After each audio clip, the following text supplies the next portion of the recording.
quick how-to guide. We just had the fault come up on the dashboard saying replace the key battery, so we'll do that now. And to remove the battery, we've got the battery cover panel here. You can just see inside there where the panel connects. I'm going to get a screwdriver,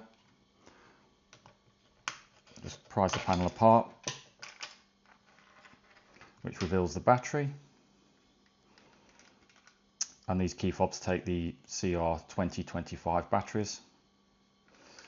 So we're just going to remove the battery, just put it in this little recess, and the battery pops out, and then that's the battery removed from the fob. So to replace the battery, I've gone with the Duracell CR2025, and it's just done in reverse.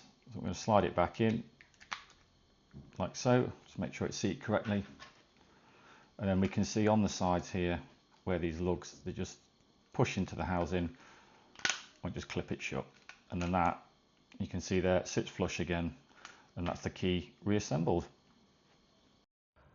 So in the last check, just to make sure that everything's working as it should, just turn the ignition on, and the warning for the key fob battery is gone, so everything's working great.